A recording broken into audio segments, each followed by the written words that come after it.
Welcome to MasterMind Minutes, the podcast that focuses on the franchise industry. We'll cover topics that are important to franchisees as well as franchisors and share interesting insights that will help you build your business. We have one guest, we ask one question, and we do this in minutes, not hours. Good morning and welcome to another edition of MasterMind Minutes. My name's Gary Occhiogrosso. I'm the founder of Franchise Growth Solutions and the publisher of FranchiseMoneymaker.com, the online magazine for franchisors, franchisees, and entrepreneurs of every type. For those of you joining us for the very first time, as we always tell folks, MasterMind Minutes is a very simple podcast concept. We have one guest, we ask one question, and we get one expert answer. We do it in minutes, not hours. And we realize that that's usually not enough time for sort of the full boat of information. So we'll give you our guest contact information at the end, and you can feel free to reach out and continue the conversation with them directly. And today, my guest is Joe Hliboki, who is a certified FocalPoint business coach with broad experience in several industries, including manufacturing, healthcare, and technology. As a 17-year enterprise sales team leader at Cisco Systems, Joe's success was the result of working with business leaders to embrace change and organizational transformation as technology continuously evolved and continues to evolve today. His experience as a two-time franchise owner and working at small companies provides broad insight into the challenges and the paths to success required to effectively collaborate with business owners and business leaders to facilitate change and accelerate success.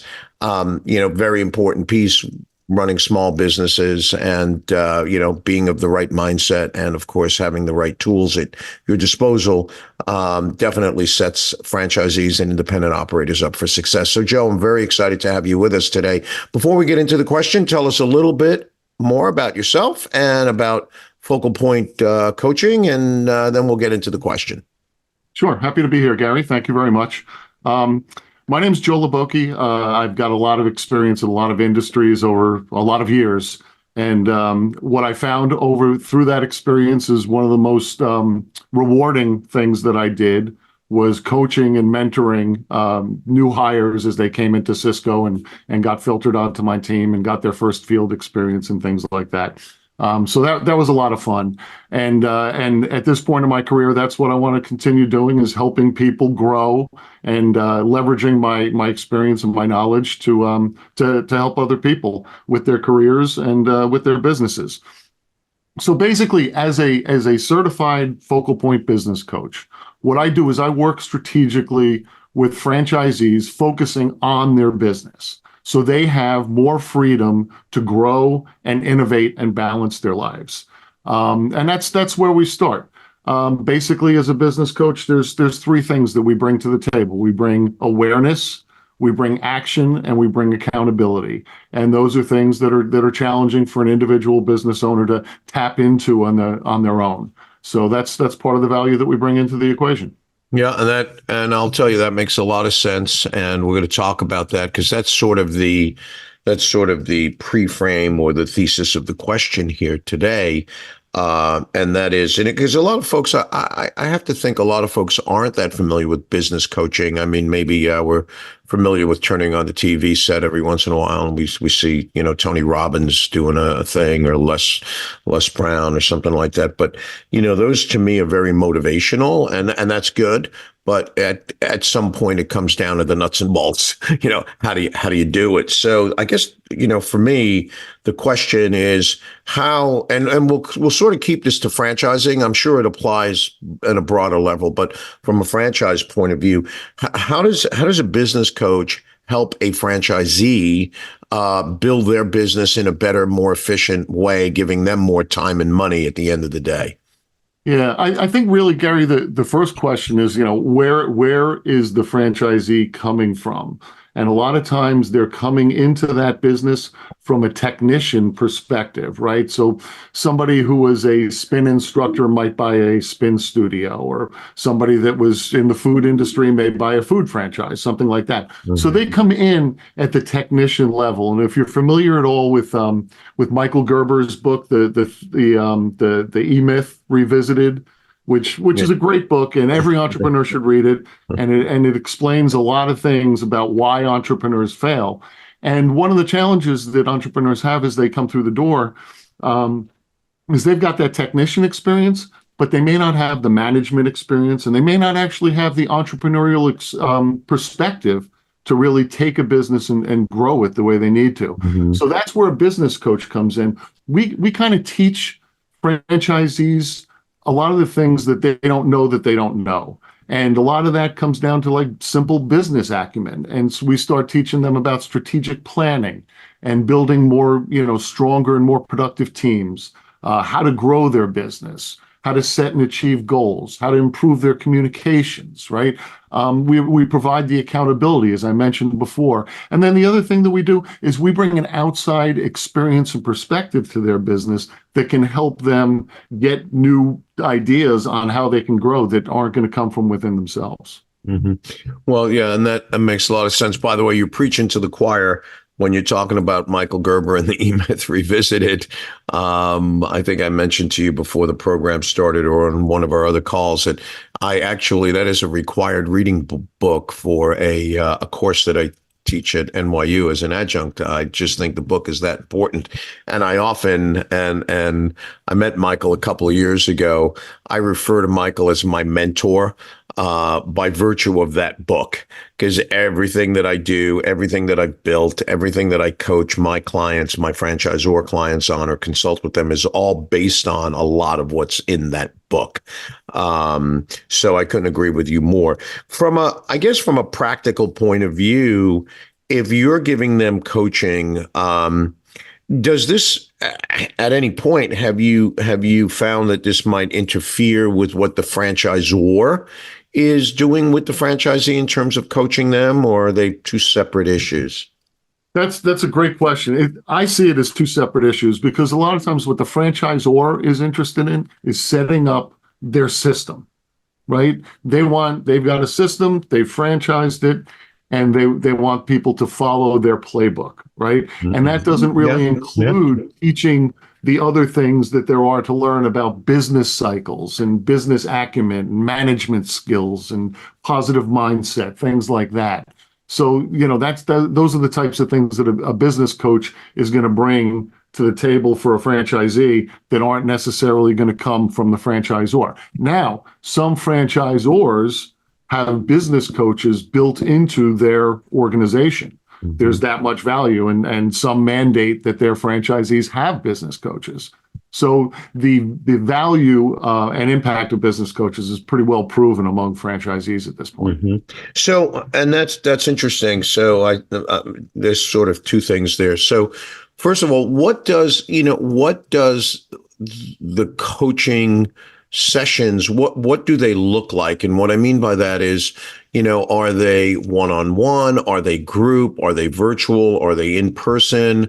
Is there a particular, for the lack of a better word, a curriculum, sort of a series of a table of contents that you go through that you want to make sure you impact your client with? Or is it more about dialogue with them, understanding what their issues and challenges are, and then addressing those, I don't want to say randomly, but sort of not in any sort of order, as if you would if there were a curriculum? So what does that all look like?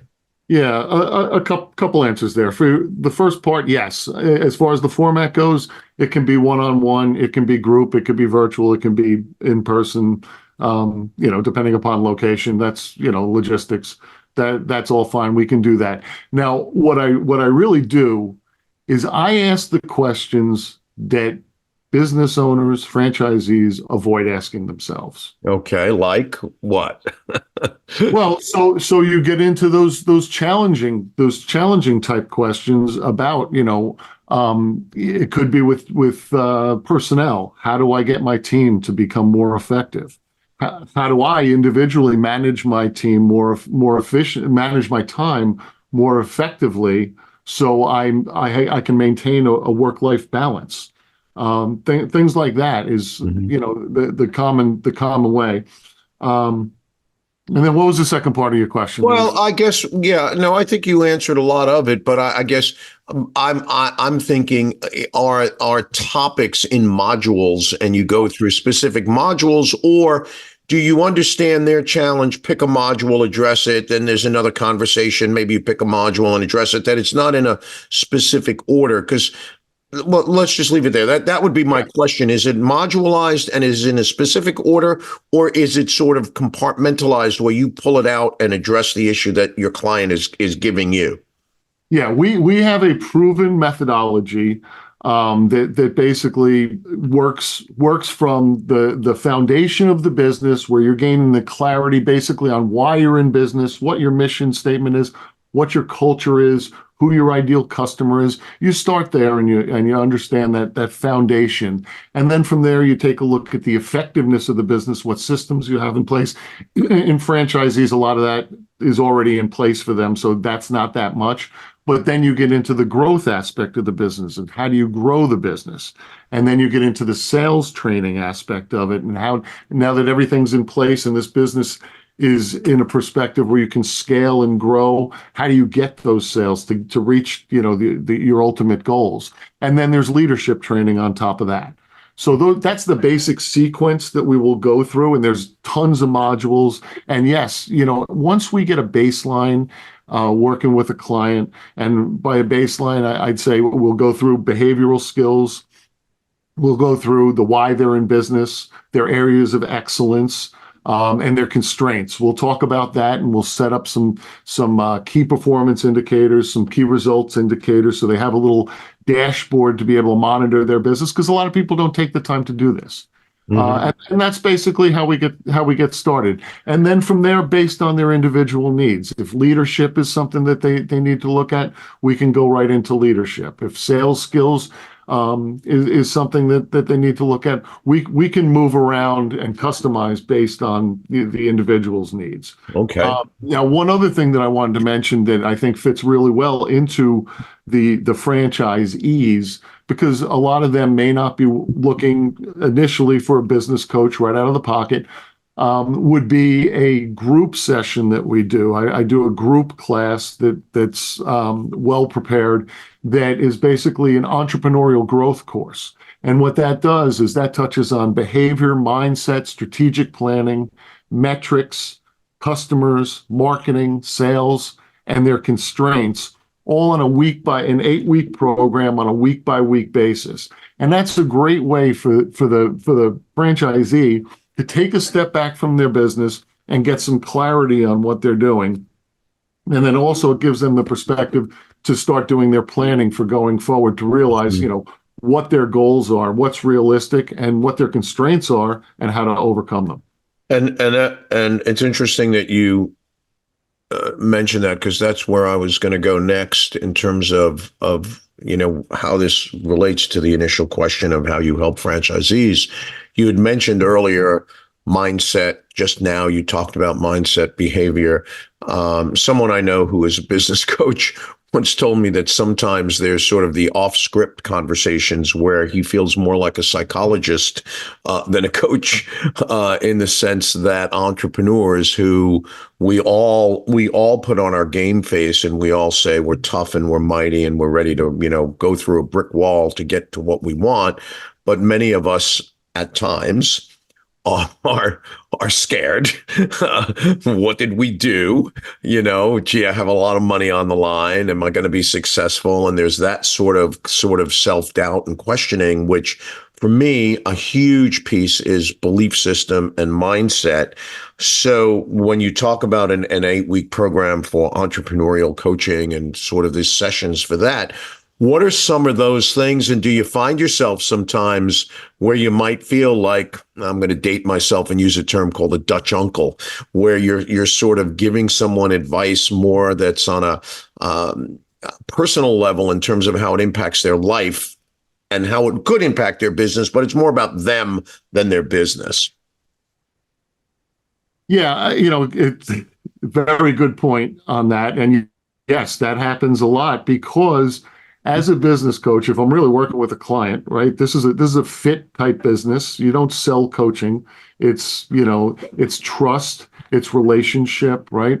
So when you get that trust in that relationship, and part of this is also speaking with people about their life balance, the personal side does get pulled into this sometimes. Hmm. And that's just part of it. I'm not a therapist, and when it gets a little too deep, I will put up the hand and I'll say this is, beyond my area of expertise. Let's get back to your business, and maybe there's somebody else that's better trained that can talk to you about some of Right. these other issues like a that like I a want to real, avoid talking to you about. right. Like a real psychologist. Yeah, no, I hear you. I bring it up because very often when I do seminars, or if and I have a couple of mentees, I mentor some young men who are entrepreneurial and starting businesses and things, and oftentimes the conversation does sort of go into that.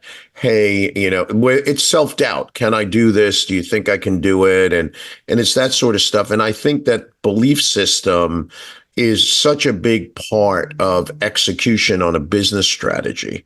And you mentioned earlier that things like KPIs and strategic planning, a lot of folks don't do those things. And the challenge I have with that, I have a challenge with it because I believe, regardless of the information, good, bad, or ugly, you should have that information.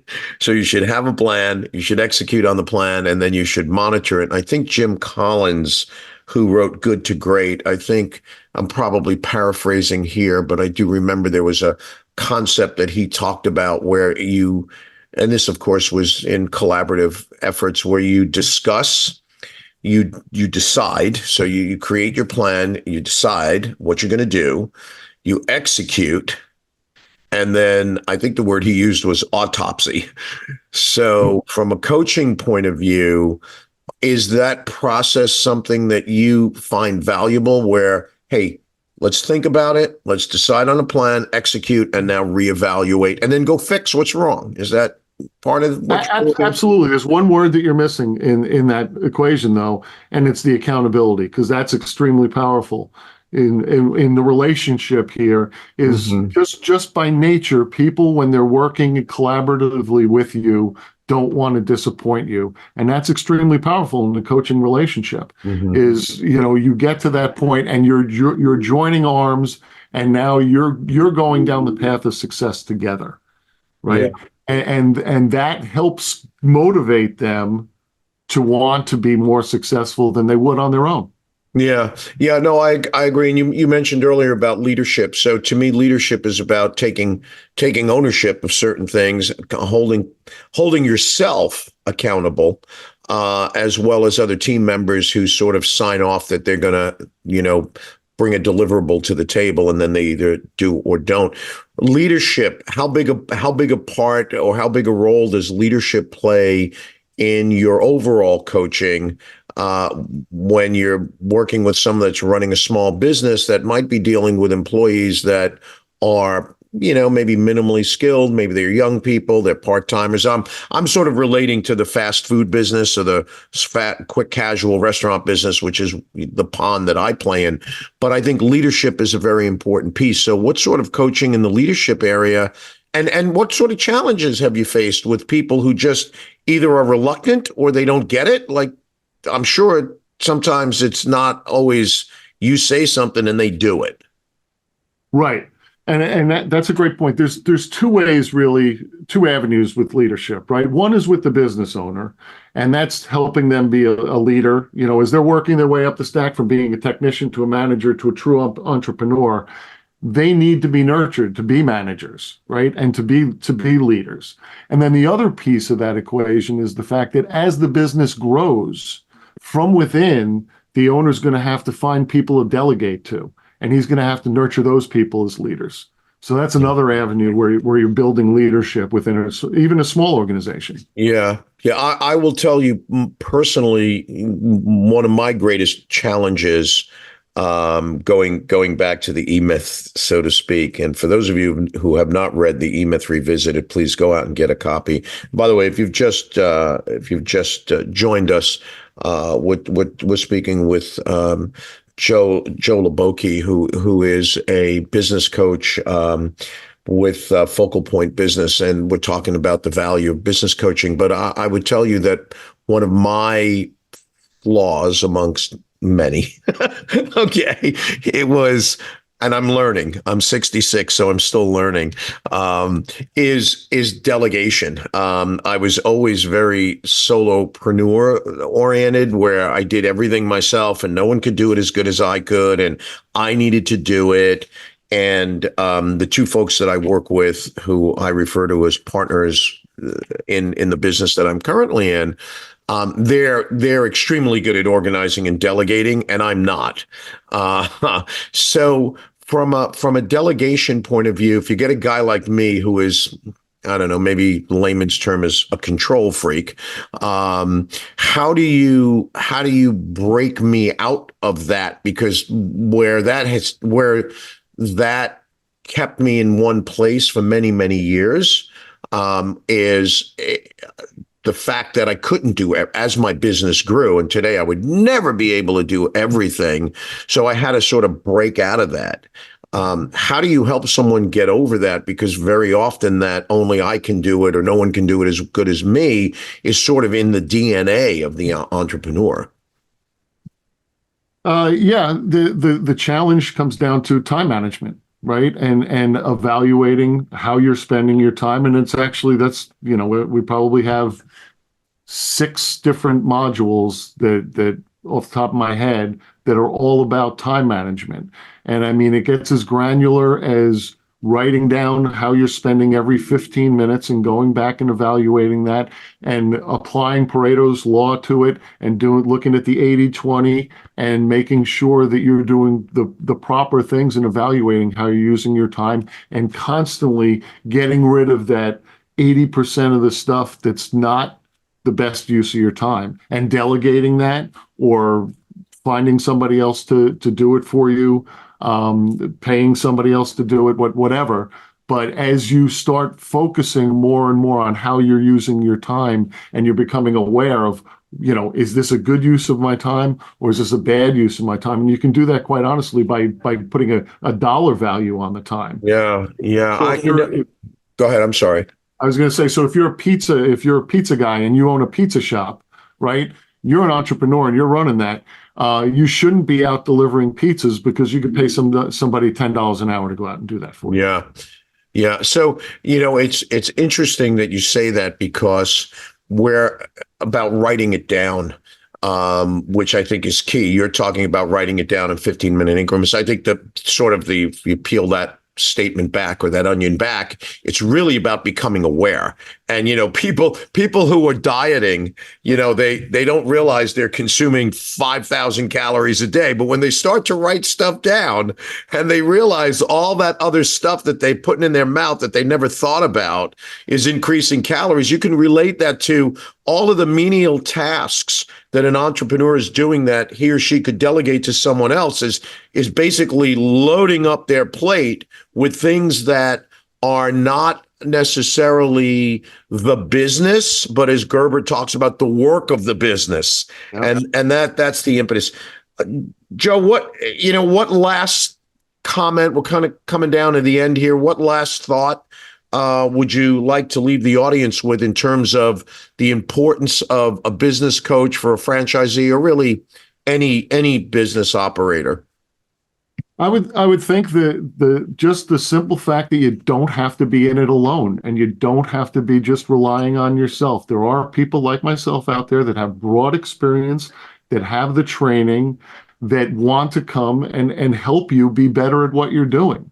And my success is truly the success of my clients. Mm-hmm. That's how I feel successful. So you've got somebody else that's in the boat with you rowing, right? That cares as much about getting to the end of the race as you do. And I think that's powerful. And, it's not for everybody. I'm not the right coach for everybody. It's a fit business. And if I'm selling shoes and I'm holding a size 8 and you're a size 10, I'm not, no matter how good a salesperson I am, I'm not going to sell you that shoe. Yeah. Coaching is a fit business. It's trust, it's relationship.